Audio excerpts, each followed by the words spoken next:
রান্না করবো সজনে শাক চিংড়ি দিয়ে। হ্যালো, আসসালামু আলাইকুম। সজনে শাক তো আমাদের শরীরের জন্য অনেক উপকারী। যারা ডায়াবেটিস রোগী আছে তাদের জন্য তো এই শাকটা অনেক উপকার হয়। এখানে চিংড়ি মাছ নিয়েছি, আমি এখানে সজনে পাতা নিয়েছি, পাতাগুলা পরিষ্কার করে বেছে নিয়েছি এবং ধুয়ে নিয়েছি। আপনারা চাইলে কেটেও নিতে পারেন। চুলায় একটা প্যান দিয়েছি, এবার আমি এগুলা তেল দিয়েছি পরিমাণ মতো। তেল গরম হয়ে আসলে হাফ কাপ পেঁয়াজ কুচি দিই, 2 টেবিল চামচ রসুন কুচি, একটু বেজে নিব, সুন্দর যেন একটা ফ্লেভার আসে। পেঁয়াজ রসুন যখন এরকম ভাজা হয়ে যাবে সুন্দর একটা ফ্লেভার বের হবে। এর মধ্যে একটু 1 চা চামচ হলুদের গুঁড়া, 1 চা চামচ লাল মরিচের গুঁড়া দিয়ে দিয়েছি।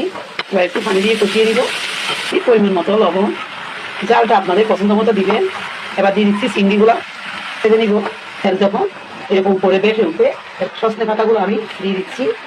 সজনে পাতাতে আমি কোনো পানি দিব না। দেখুন আমার শাকটা রান্না করা হয়ে গিয়েছে, শাকের থেকে পানি বের হয়েছে। কষানো পানি যেটা ছিল চিংড়িতে, ওই পানি দিয়ে শাকটা আমি রান্না করে নিয়েছি।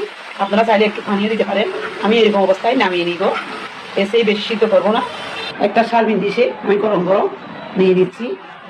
আপনাদের যদি আমার এই ভিডিও ভালো লাগে লাইক দিবেন, শেয়ার করবেন এবং আমাকে ফলো করবেন। আর ইউটিউব থেকে দেখলে সাবস্ক্রাইব করবেন। গরম গরম ভাতের সাথে পরিবেশন করতে পারবেন। আশা করি আপনাদেরও ভালো লাগবে। সবাই ভালো থাকবেন। আল্লাহ হাফেজ।